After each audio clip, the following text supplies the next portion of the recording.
like I mentioned in the beginning of the session, we're also talking a little bit about compliance, trust and transformation. So bringing the intersect of how we can utilize AI, but how we do it responsibly and how we can make sure that we still trust the outcomes. So I think one of the questions that I kind of think about when I think about compliance is, why are we still losing, right? The cost of compliance is rising quite a bit. I read an interesting stat saying that if you think about trying to onboard a customer in I suppose, a fragmented architecture in a bank where systems aren't completely integrated, which is the challenge that I think a lot of us face, it could take you roughly 50 to 85 hours to onboard a single customer, just the delays you experience as a result of fragmentation. Over lunch, that thought was challenged slightly because I heard about an onboarding experience of 4 days to do KYC. But if your institution onboards roughly 30 customers a day, that results in thousands of hours wasted in a year just because of fragmented architecture. So this is one of the core problems that I think we want to try and solve. Now, I looked up a stat, and this is a UK-based stat, and I know we're not in the UK, but it does give us something to think about. In the UK, banks and fintechs spend £21,000 per hour to fight basically financial crime and fraud. Per hour, that is a lot of money, right? In the period from 2016 to 2023, we've actually increased our employee cost by 61%. We've increased our hours that we spend on compliance and onboarding with 61% in this period. Now, in the same period, we also know that technology has been booming. I mean, everybody who's spoken today has spoken about the new tools that we have available, how we can use them in an efficient way. But not only do we have new tools available, we've also been spending a lot more money on those new tools. As a percentage of total IT budgets in this period, we've increased our spend on compliance by 40%. But even so, seeing articles pop up that says we've been fined for money laundering, or, you know, there's another regulator looking at us, this is not uncommon to us, right? I'm sorry to the ING folks in the room. Don't take it personally, it was just one of the recent ones.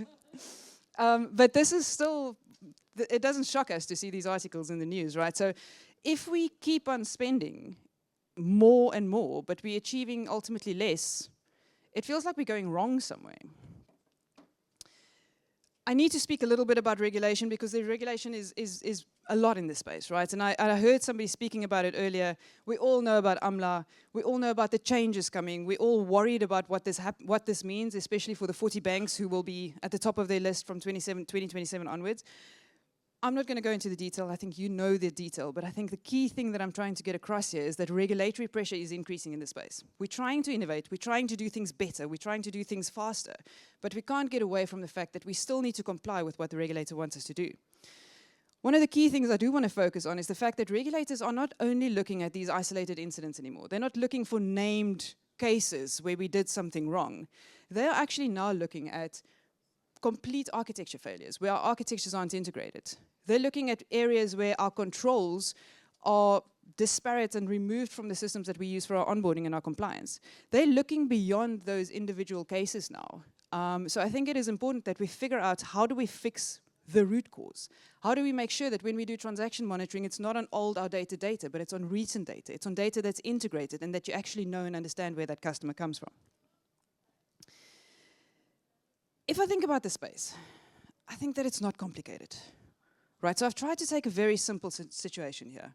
Let's look at transaction monitoring. What do we need to do with transaction monitoring? Ultimately, a customer sends a transaction to the bank.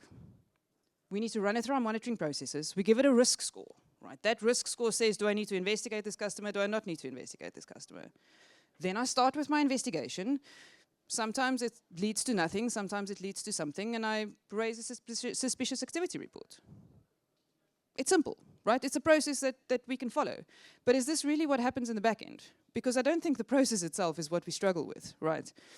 If we look at the back end, and this is still a very, very simple picture. I know all of you will tell me your pictures are way more complicated, but I think it would lose the audience if I had to put that in. But if we look at the back end, we've got fragmented architectures, we've got missing data, still struggling with a single customer view. I think it's a pain point that we all probably have. We've got conservative risk scores, and the reason for our armies of people that we have spending time on investigations and trying to figure out if a client is compliant or not is because we have so many false positives in this world. And ultimately, because of this broken data and because of the broken architecture that sits behind this, this is the reason why we struggle. Now, today is all about AI. It's all about innovation and how do we make things smarter, better, faster. So the question is AI the answer? I've learned that AI can answer basically anything that you want to have answered. But the real challenge is in figuring out what the question is. So AI could be the answer, but what is it that we're trying to solve?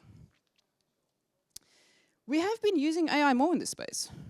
In the past year, we've increased from a 42% of total technology spend to 82% of technology spend in this space, with the leaders being the Singaporean banks, who are spending quite a lot of money and quite a lot of time and effort investing in AI and advanced analytical tools. And I think we'll all agree that AI is an accelerator. It is something that can make things faster, better, simpler. If we have trusted data sources, if we have integrated data architecture, if we can see all of our data together, speaking to what Thomas said earlier, data is still a challenge, right? If we can figure out how we bring all of this data together, and if we have structured processes, then we will definitely see an efficiency uptake in terms of AI.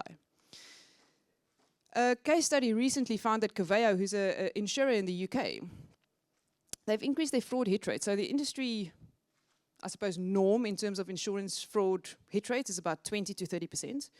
They've recently implemented AI quite successfully, and they've increased their hit rate from 20, 30%, which is the industry norm, up to 62%. But they didn't do it by putting a model on top of a broken process. So what they did was they invested in fixing their root architecture. Then they looked at integrating not only internal sources, but they went outside and they said, what sources are there in the market that I can use to help enhance the data that I have about the client already?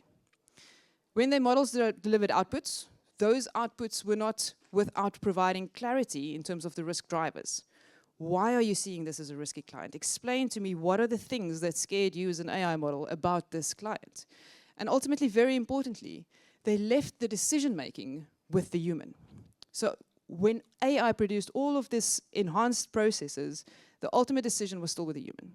And then they integrated and they brought teams closer together. So while they sell it as a use case for AI, a use case to show efficiency and how AI can make things a lot better, it was not AI alone that solved the problem.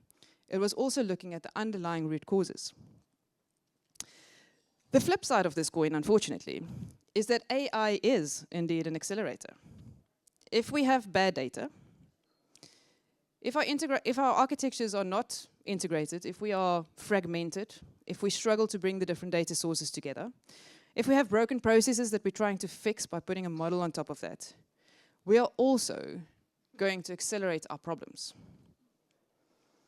And I think one of I suppose one of these taglines is AI doesn't transform a broken process. It actually scales our broken processes. And this is something that we need to remember because we're very quick to say, I'm going to fix something by using AI. But if the fundamentals are broken, AI will actually make your problem worse. So it's really crucial that we make sure we place the focus on fixing our root causes. Now, like I explained earlier, and also in line with the presentations that you've seen earlier, there are definitely success stories, right? There are areas that we do this well, and that we are creating enhanced efficiency. And I think that the challenge for us in this compliance space is we don't just want to create efficiency in the process. Yes, we want to create efficiency in the process. We all need to optimize cost, and we constantly get asked how we're going to reduce our cost bases. But we also want to optimize control. How do we make sure that this enhanced efficiency also comes with enhanced control? Trust is not built by technology alone, right? It's built by laying a good foundation. It's built by making sure you have the right governance in place, and very, very importantly, by making sure you have the right humans in the loop to orchestrate all of this together. Now, model governance, AI governance, model governance itself is receiving a lot of attention. AI governance should also receive that same attention, but we are still finding that there's some loopholes in terms of AI governance. Even though we have regulations like the EU AI Act, there's still a bit of a concern as to who exactly is responsible for making sure that model does what it says it does. Now, I think if we want to solve our problem in terms of the compliance space, we need to first and foremost make sure that we can trust the data. Humans need to tell us, how do we trust this data? How do we make sure that we have the right controls in place? What does data quality mean for us? Yes, we can use AI to do some of those things for us, but setting the rules and setting how these things work needs to happen by a human. I'm not sure how many of you have noticed and how many of you are familiar. For the broader compliance guys in the room, a lot of these bullets also seem very familiar with BCBS 239. Data lineage, traceability, accuracy. These are all things that the regulator is asking us to do in other risk areas. It's the same thing that we want to have inside of our AI journey. Secondly, we want to make sure that we have the right guardrails, right? Who determines those guardrails? We can't leave that up to our AI. We need to determine those guardrails. We need to make sure what actually is a good model. How do we make sure we test enough to ensure that we don't introduce new biases when this model starts learning from its historical data? So we do need to think about the governance side of things. And then we can start trusting our outcomes. Then we can make sure that AI can actually speed up these outcomes for us, that we can use the efficiency that AI creates for us. We can use AI for transaction monitoring, for alert triage, to help us do our summaries, to help us do our investigations into how we actually figure out if this customer is a challenge for us or not. So with good foundations, AI can actually drive good efficiency. But like we mentioned a little bit earlier, we need to make sure that that orchestration, how everything comes together and making sure we have all of these guidelines and rules in place is still done by our humans. And we need to make sure that we have the right humans to be able to transition to this state. One important thing to remember is that we cannot delegate responsibility to an algorithm, right? Somebody still ultimately is responsible and accountable for whatever that model produces.